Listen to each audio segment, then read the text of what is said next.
अस्सलाम वालेकुम जी। हाँ जी, मैं पित्ते का मसला है, मैं बीमार हाँ। मेरे को रिपोर्टां हैगियां जी। बच्चों ਨੂੰ ਝੂਟੇ ਦਿੰਦਾ ਮੈਂ ਤੇ ਬੱਚਿਆਂ ਨੂੰ ਝੂਟੇ ਦਿੰਦਾ ਬੱਚਿਆਂ ਨੂੰ। ਪਗੂੜਾ ਚਲਾਣਾ ਮੈਂ 300 400 ਮੇਰੀ ਮਜ਼ਦੂਰੀ ਬਣਦੀ ਏ ਤੇ ਝੂਟੇ ਦੇਈਦੇ ਨੇ ਜੀ। ਬਿਮਾਰ ਪੈ ਗਿਆ ਜੀ, ਮੇਰਾ ਚੁੱਲ੍ਹਾ ਬੰਦ ਹੋ ਗਿਆ।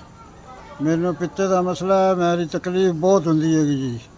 ਇਹ ਜੀ ਮੈਂ ਵਿਹਲਾ ਬੈਠਾ, ਮੈਂ ਇਹ ਦਵਾਈਆਂ ਲੈ ਨਹੀਂ ਸਕਦਾ।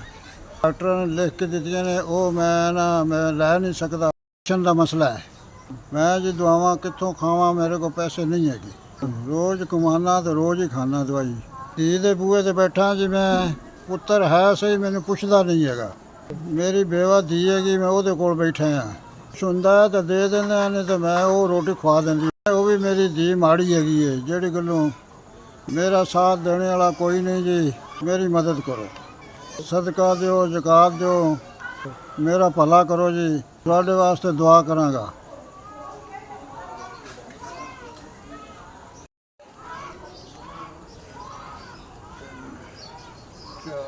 अस्सलाम वालेकुम। अल्लाह थानू खुश रखे, आबाद रखे, सलामत रखे, वंडते रहो।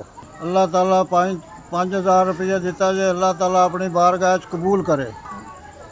अल्लाह थानू अल्लाह इन्ना देवे, किसी शय दी कमी ना आवे।